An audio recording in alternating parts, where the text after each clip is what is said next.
Ici, à Bamako, les 60 ans d'indépendance ont une symbolique particulière pour cette famille. Nous sommes chez les Keïta.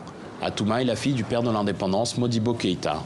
Devant sa porte, elle affiche son patriotisme et met en avant la figure de son père, premier président de la République du Mali. Moi, je suis né le 19 décembre 1968, un mois après l'arrestation de mon père. Bon, je ne l'ai vu qu'une seule fois. Renversé par l'armée, Modibo Keïta, héros déchu, meurt le 16 mai 1977 dans l'anonymat et la solitude d'une cellule d'un camp militaire de Bamako. Les circonstances de sa mort ne sont toujours pas élucidées. La dictature s'échinera à faire oublier Modibo Keïta pendant 23 ans. Mais Atouma connaît l'histoire de son père. C'est auprès de sa mère qu'elle a pu en apprendre plus.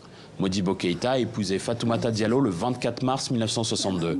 C'est sa troisième épouse, la seule avec qui il aura des enfants. Depuis un AVC, Fatoumata parle difficilement. Mais ce qu'elle souhaite transmettre de son mari, c'est sa rigueur. On ne mentait pas. Il n'avait pas de mensonge. Il n'avait pas de vol. Il était très gentil.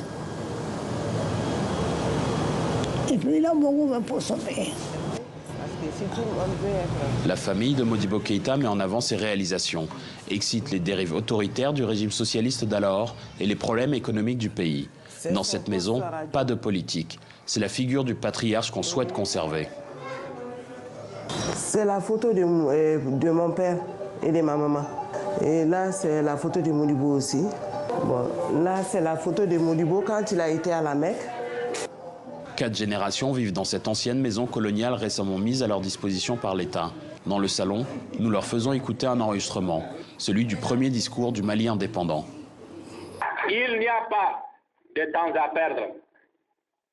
Toutes les Maliennes et tous les Maliens doivent se considérer comme mobilisés pour la construction de la République du Mali. L'émotion sera trop grande pour Fatoumata et les siens pour commenter la voix du père de l'indépendance.